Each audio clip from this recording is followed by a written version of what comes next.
Good morning, welcome back to A&K. It has been a long time since we've seen you, but that's because we want to do a really good project. So if you saw our videos a few months ago, we did this peel and stick backsplash. And I really love it, but since that happened, we really modernized our home. And so we're finally ready to do an actual backsplash. So this week, we're going to be transforming our kitchen. It's very gray now. This is how we bought it.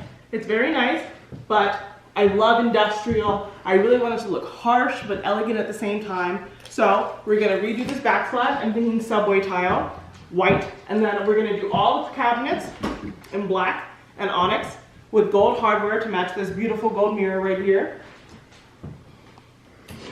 Our home at this point is literally just black and white. I'm really loving it, so I'm ready to take the leap.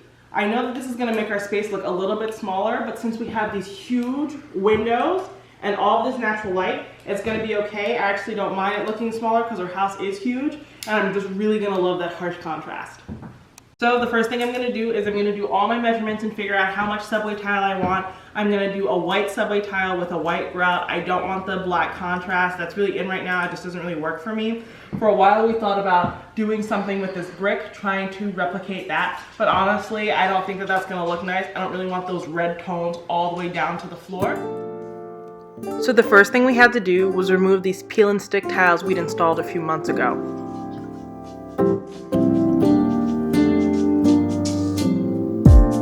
So casually keep diving into concrete, so bittersweet. Since there was a lot of adhesive still stuck to the wall, I used the Ryobi sander at 150 grit.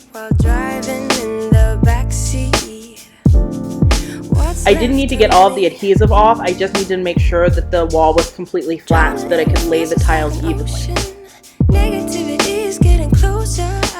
Okay, so I just finished sanding everything down.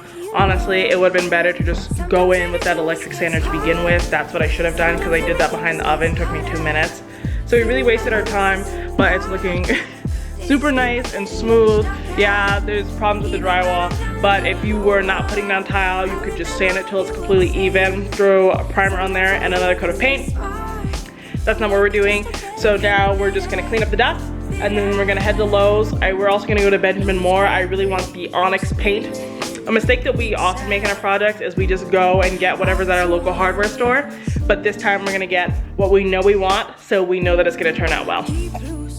Once we got back from Lowe's, it was time to remove all the cabinets and remove all the food so that all the dust that we were going to accumulate didn't get all over them. We made sure to label every cabinet so we knew where it went. So if you look at this cabinet, this is the one that was right above our stove. So you can see all that grease and grime on it. And it's gonna be really hard to paint over that. So we got some TSP. Let me not put it near where we drink. We diluted it, so I'm just gonna take a sponge with some TSP mixture on it, clean it off, and then dry it, and then we'll get to sanding. I remember what you were saying.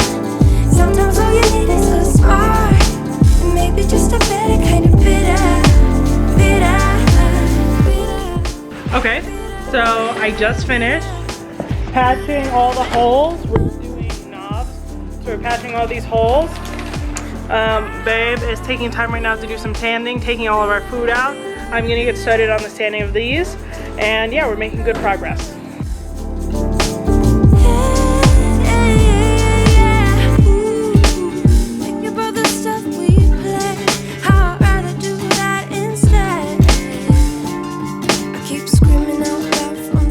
Once I finished sanding, I primed the cabinets. We used a white primer tinted gray so that we could easily go to the black color. This is what the kitchen looked like at the beginning of day 2. It's day 2. We are painting the cabinets. I'm working on the second coat, she's working on the first coat. The whole kitchen, like the framing is done. We're using these little cheap brushes from Target, or I don't remember where you bought them. From Target to fill in the crevices. We could have done some extra sanding on these, but honestly, I don't care that much. But that's a step one could take. But I honestly love the color. It was a great choice. I got the color from Pinterest. If I had chosen the color, it would have come out horribly because I've made that mistake like 100 times before. But yeah, we'll keep you updated.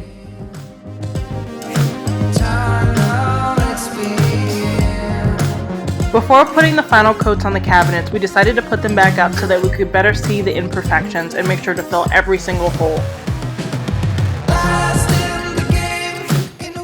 Fortunately, we found a set of knobs from Lowe's. They only cost about $100 altogether, and they're gold and perfectly complement all the other gold accents in our home.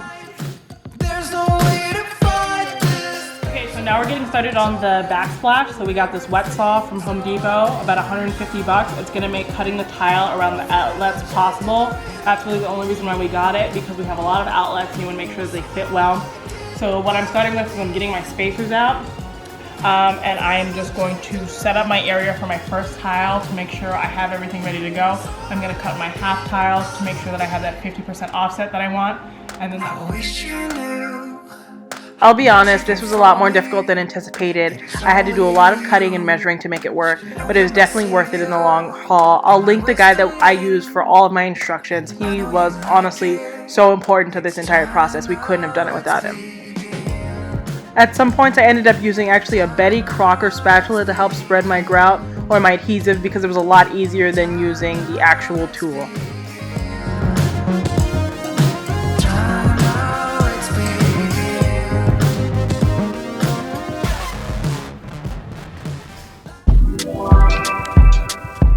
Okay, so it's day 3 or 4, I don't remember, doesn't matter. As you can see, the cabinets are all done.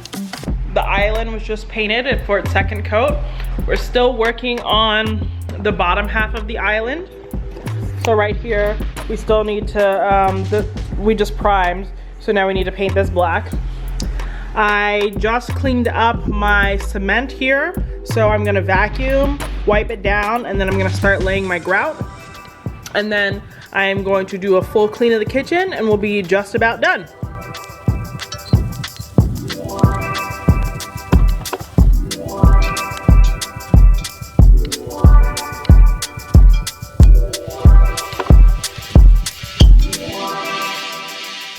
After going through with my Dyson vacuum, I decided to use a razor blade to help clean up my cement lines so that my grout lines could be even.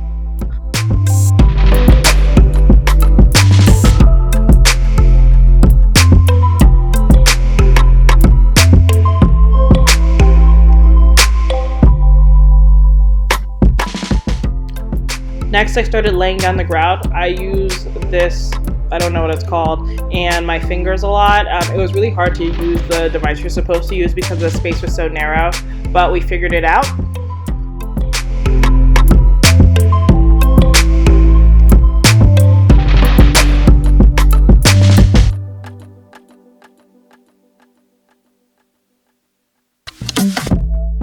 Okay, so we just put down the grout. Now we're gonna do the major grout lines and then the silicone, and then we'll be done with this part of the kitchen. Next, we did some reorganizing, got rid of old food, and put everything back.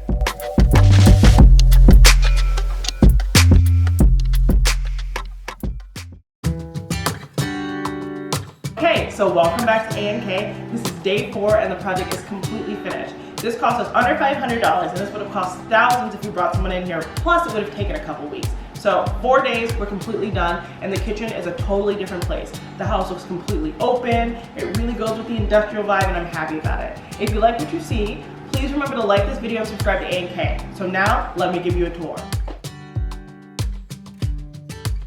This is the before. We had gray cabinets, we had our blue peel and stick tiles. I liked it, but I had no idea how we were going to transform this space.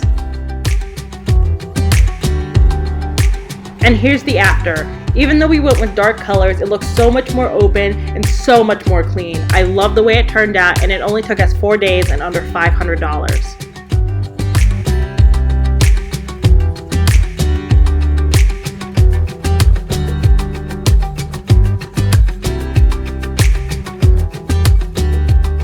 Who knew that a little paint, a change in hardware, and some tiles could really transform a space?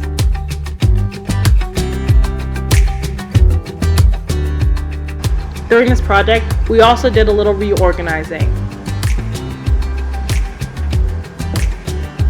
We moved all of our plates and stuff we use every day over to the island so that they're easily accessible and I don't have to reach too high since I'm short. These IKEA units provide us with ample space for all of our baking items and utensils in this open pantry. We decided to use the cabinets over the fridge for all of our extra drinks for entertaining, and we use our main cabinets for all of our everyday items such as bowls and cups. If you like this video, please subscribe to A&K. Thanks so much for watching, and we'll see you next time.